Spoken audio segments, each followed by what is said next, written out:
Hi, welcome. We are doing notes 2-7, which are page 71 in your note guide. So again, notes are 2-7, segment proofs reference sheet is where we're starting today. There's some of the same properties that we talked about the other day, only now we're going to talk about specifically segments in geometry. So they were algebraic properties last class. Today they're going to be properties talking about shapes and segments for geometry. The same concepts are going to apply. So reflexive is like that mirror.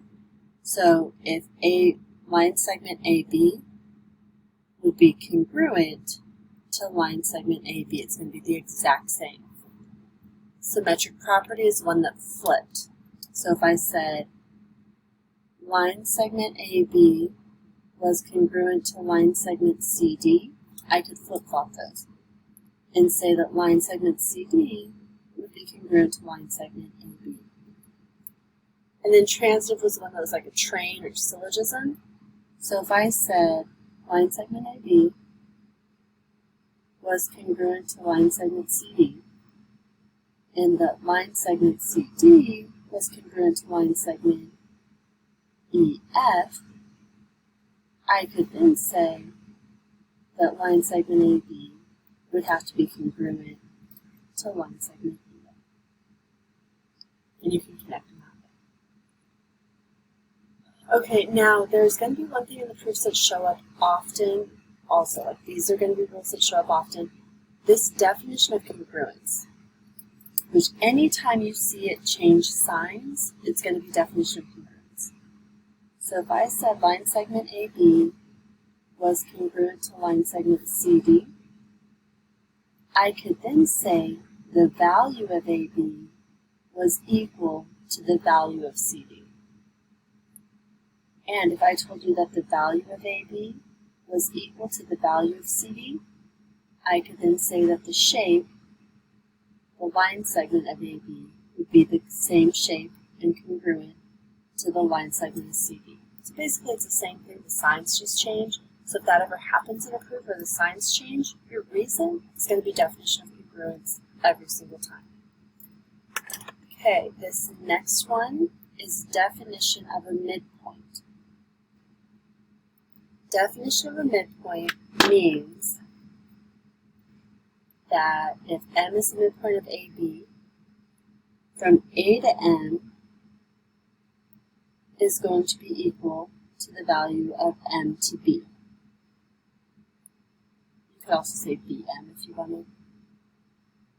Those would be the same shapes.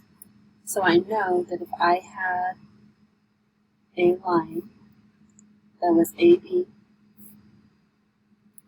and I went to the exact middle right here and said M was the midpoint, I know that this length over here and this length over here are the same.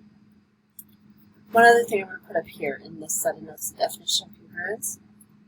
If you see inequality, you are talking about values, numbers, weights, lengths, any kind of number that you could get. You can have equal things, monies, heights, weights, miles, things like that are going to be your values. Anytime you use a symbol like for congruent, now you're not talking about the weight anymore, you're talking about the shape and the size. So congruent talks about shapes and sizes, equality talks about values. Okay, the last thing on this page is going to be our segment addition postulate, which just tells me, and it doesn't have to be the middle this time, but if I have 3 points that are collinear meaning they're on the same line, I know that I could take the value of AB and add it to the value of BC, and I could add those two values, and it's going to equal the value of the entire length of AC. So you can add segments together to make bigger segments. I'm going to pause and go to the next page. Okay, so for this page, it's practice that I want you to go through and look at these and see if you can decide which property or definition, you may not use all of them, which of these justifies the above statements. So go ahead and do that. I'm going to pause and I'm going to fill it in, and then I'm going to talk through it in a minute. So you go ahead and pause and fill it in yourself, and then come back and check. Okay, I filled out all my answers. We'll go over it one at a time. Right here, remember, anytime you change the sign, I'm saying they're equal here, and I'm saying they're congruent here. That's my definition of congruence. The next one here, whenever you know that something is in between, it's collinear, and you're going to add pieces of the segment to make the bigger segment, segment addition postulate. This was like looking in a mirror. They are the exact same. Every time it's the exact same, it's reflexive property. And I have RS and TU over here. I still have RS and TU, and then I'm adding the exact same thing on both sides. That's going to be my addition property because I'm adding, I add to the left, I add to the right. When you balance that equation, it's the same. This one, AB equals D, and then it just flip-flopped. So the one that flip-flopped is symmetric. Y is the midpoint of this, so those two things are going to be congruent or equal. That's my definition of midpoint, that if I know it's the midpoint, I know those have to be equal values. It's exactly in the middle. This equals this, and then that equals that. But these two are the same, so you're going to be able to link the outside two. That's our transitive property. AB plus CD equals EF plus CD. Oh look, CD was on both sides and it's no longer there. That means I got rid of that CD. It was on both sides here, so I must have subtracted it out. This next one, PQ plus RS is TB, RS equals WX.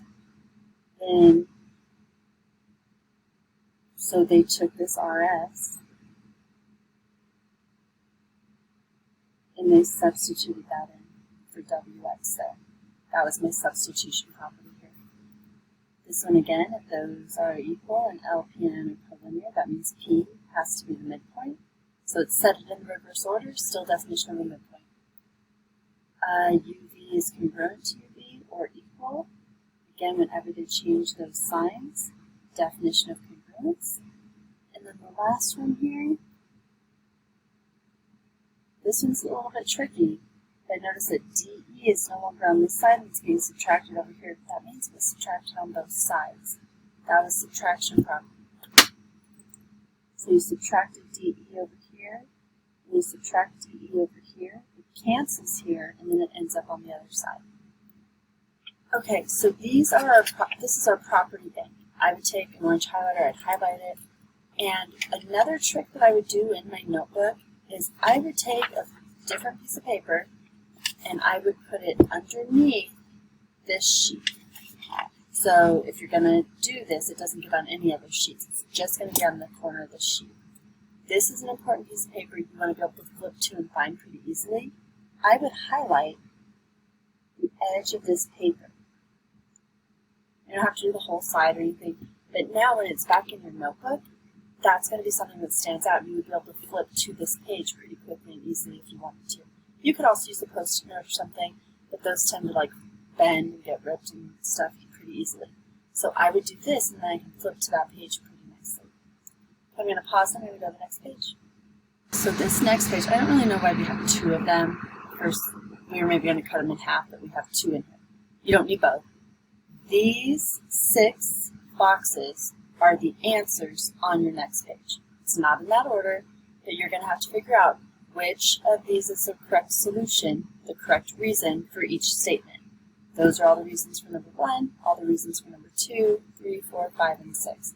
So you can flip back and forth to this page to figure out those reasons if you want to use this little proof statement guide. So going to the next page, here's 1, 2, 3, and so forth. You can try to start doing that. Pause the video, go through these, see if you can fill out any of the reasons on your own. Most of the time when I give you a proof, I'm going to give you half of it. I'm going to give you part, and you're going to have to fill in the other side. Tell me the statement or the reason that would go with such problem. We are going to do the next 6. So go ahead and pause and fill those in. Okay, right here on the first one, given 99.9% of the time, it is going to be our first statement.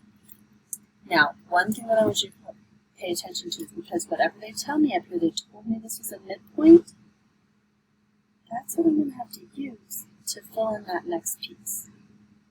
So if E is the midpoint, that means these two things are equal. Definition of a midpoint.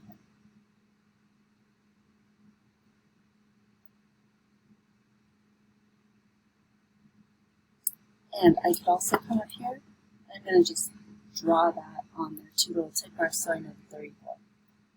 Now I also see that I have DE and EF on both sides. Then I'm going to add DE to both sides again. So that's going to be addition property, because I added the same thing to both sides. Right, I have DE and EF are right here, I know they're equal. And then right here, I'm adding the same thing to both sides here. So I have two DFs over here, and then that, so that's just simplifying or combining like terms.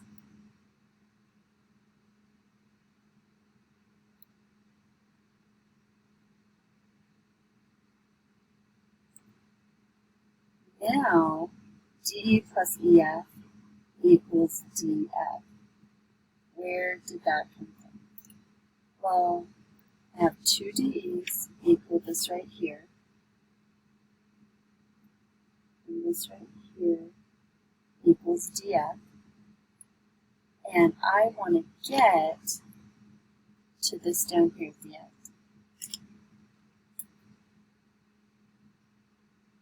I want to get to DF. DF is this entire one. Well, can I say that DE plus EF equals DF? Do I see that up here? And that's my segment addition. My segment addition says I can add those two together and tell you that it's the whole length. So my segment addition says I can do that. And now what I just did is I'm able to link this. If this is equal to the orange and the orange is equal to the blue, that pink has to be equal to the blue. And that's a linking or a transitive property.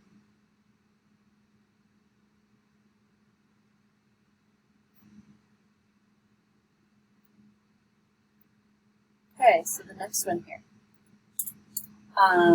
First we have given.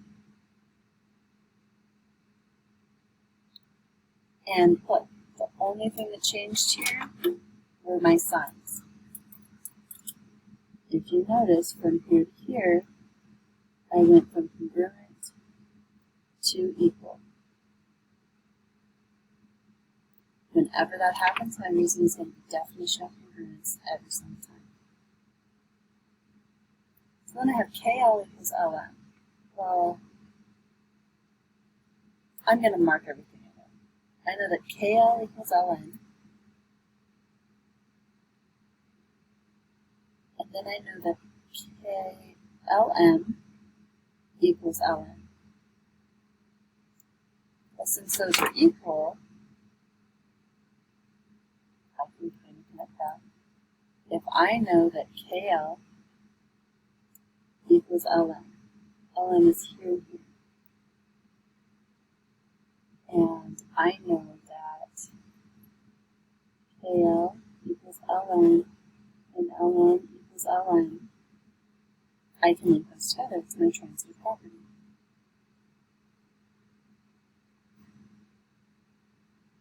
Well, if I know KL is equal to LN, that means L has to be the midpoint because they're equal.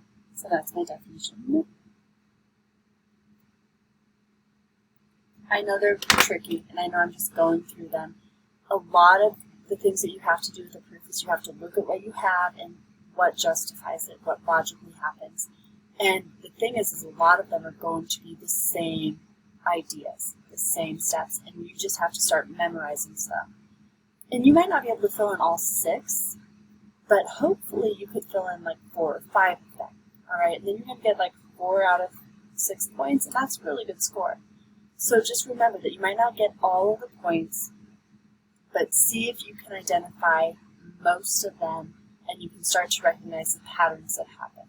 Okay, it's not going to be a big deal through the year, so don't freak out about proofs, but it is good to see the connections if you can.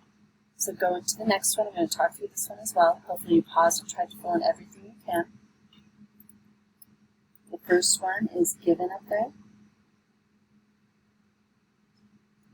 And I went from equal to congruent, definition of congruence. Then I said, so I'm going to mark everything to PQ is equal to TQ. And now they're not all equal. This UQ over here is equal to QS. Alright? So if I add PQ and QS, it's going to equal the whole length. And TQ and QS will equal the whole length. I can add those segments together. So segment addition. Now, if I know that TQ plus QS would have to equal PS, so what did I just do? The PS is here. Let's use the PS here and here. Well, the QS, am I able to switch PQ and TQ? Yeah, I am. I can substitute them because they're equal. So I'm just going to substitute right there.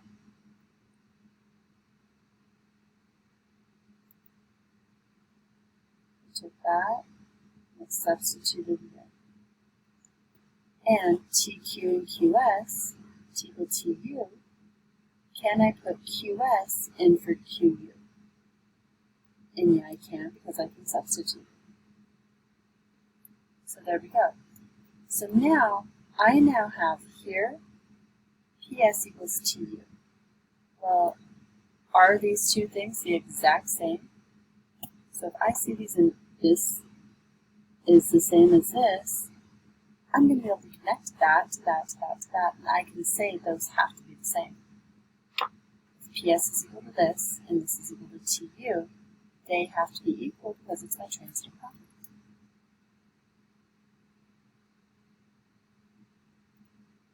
And now I went from congruent to equal.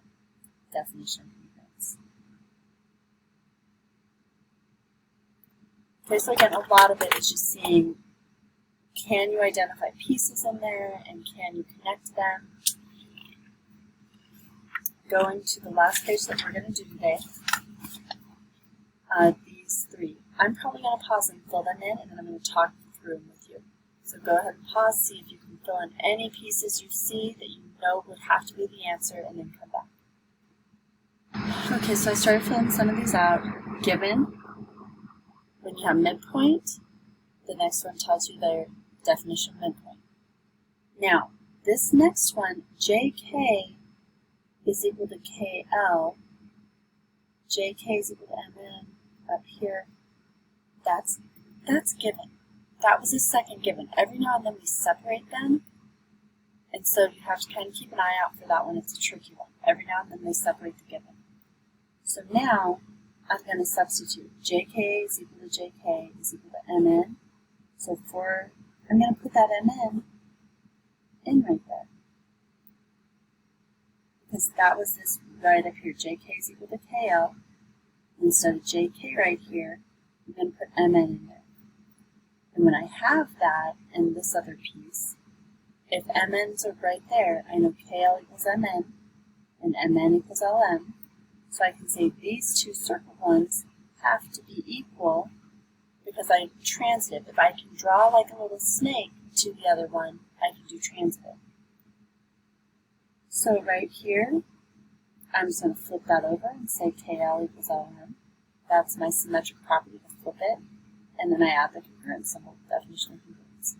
So a lot of these are going to be seeing patterns, seeing things that you know happen every single time.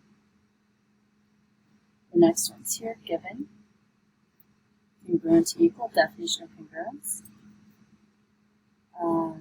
Next one here. Adding the segments to make it a bigger segment. Segment addition.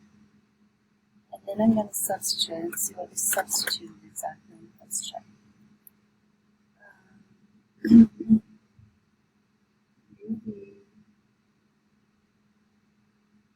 xy and uv are equal. So right here for xy, I put in uv. And tu and uv are equal. Let's see. Tu and tu and yz are equal. So for tu, I substituted yz in. So I know this has to equal that and that has to equal that. And on both sides now, look.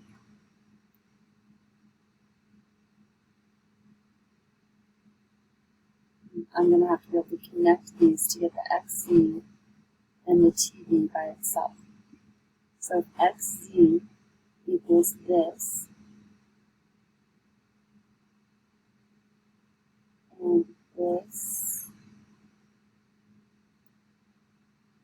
tv,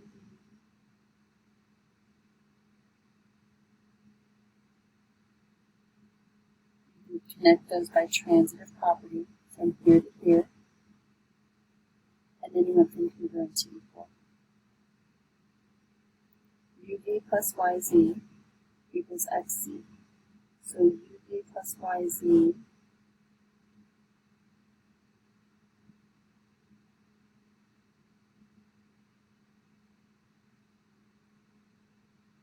xz. Let's see that connection. Let me pause for just a minute. I was just having a problem. I was like, what are they doing? These are the exact same thing. They just have it written in a different order. YZ and UV, UV and YZ. Those are the exact same. I didn't see that for a second. So some of these get really, really tricky, but for the most part, yours are not going to be like that, I promise. So if this is equal to the orange, and the orange is equal to the TV, I can say those two are congruent because of transitive property. And the next one is my definition of congruence. The very last one here, given, definition of congruence because you switch the signs, adding segments to make a bigger segment. Now here we're going to substitute. We have xz,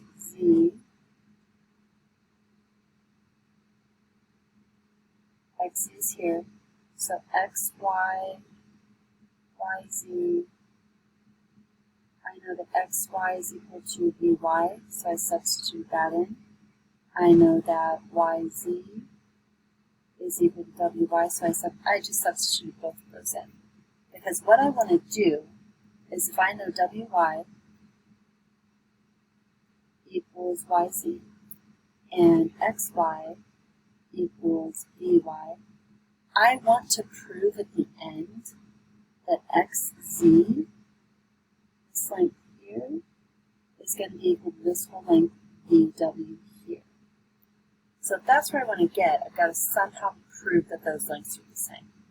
So if I substitute, we have vy plus wy equals xz, just basically improving this.